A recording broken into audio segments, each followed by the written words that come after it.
విశాఖపట్నంలో నిన్న ఒక దారుణమైన ఇన్సిడెంట్ జరిగింది. చింతాడ రవీంద్ర అనే ఒక అబ్బాయికి మ్యారేజ్ అయింది. తన భార్యతో పాటు వైజాగ్లోనే ఉండటం మొదలుపెట్టిండు. అయితే రీసెంట్గా తన భార్య ప్రెగ్నెంట్ అవ్వడంతో పుట్టింటికి వెళ్ళిపోయింది. అలా భార్య పుట్టింటికి వెళ్ళిపోయిన కొన్ని రోజుల తర్వాత ఈ చింతాడ రవీంద్ర అనే అబ్బాయి మౌనిక అనే అమ్మాయిని ఇంటికి పిలిపించుకున్నాడు. మరి కొన్ని గంటల వరకు బాగానే టైం స్పెండ్ చేసిర్రు.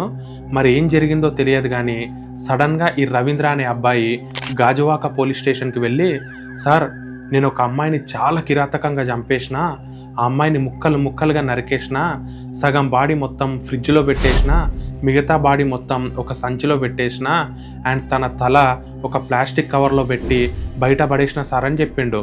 అతని మాటలు విన్న పోలీసులు ఒక్కసారిగా షాక్ అయిపోయారు. అసలు ఇతను ఏం మాట్లాడుతున్నాడు అని వాళ్ళకి ఎవరికీ అర్థం కాలేదు. మరి అతను చెప్పింది నిజమా కాదా అని తెలుసుకోవడం కోసం ఒక పోలీస్ టీం అతను చెప్పిన లొకేషన్కి అతనితో పాటు వెళ్ళిర్రు. అలా ఇంట్లోకి వెళ్ళిన తర్వాత నిజంగానే అతను చెప్పిన ఫ్రిడ్జ్ డోర్ ఓపెన్ చేసి చూస్తే నిజంగానే ఒక అమ్మాయి సగం బాడీ కనిపించింది. అండ్ దాని పక్కనే ఉన్న రూమ్లో ఒక గోన సంచిలో చెక్ చేస్తే మిగతా బాడీ పార్ట్స్ కనిపించినాయి. అండ్ తల ఎక్కడుందో ఇప్పటి వరకు తెలియదు. అసలు అమ్మాయిని ఎందుకు చంపినావు అని అడిగితే అతను చెప్పిన సమాధానం ఏంటంటే, సార్ ఈ మౌనిక అనే అమ్మాయితోటి నాకు ఒక 1 year బ్యాకే డేటింగ్ యాప్లో పరిచయం ఏర్పడింది. అప్పటి నుంచి మేము రిలేషన్లోనే ఉన్నాం సార్.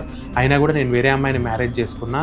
తను నన్ను డబ్బులు ఇవ్వు అని చాలా డిమాండ్ చేసింది, నన్ను బ్లాక్మెయిల్ చేసింది.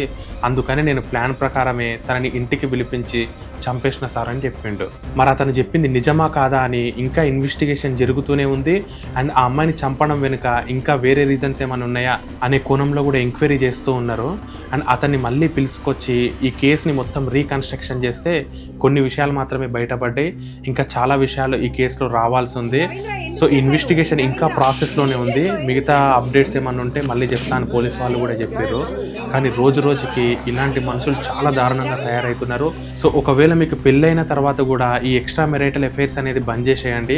ఒకవేళ ఉన్నా కూడా లీగల్గా మీరు ఏదైనా డివోర్స్ తీసుకొని అక్కడికన్నా వెళ్ళిపోండి.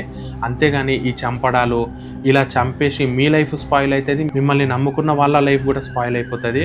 సో ఈ కేసు గురించి ఇంకేమైనా అప్డేట్స్ వస్తే నేను నెక్స్ట్ వీడియోలో చెప్తా.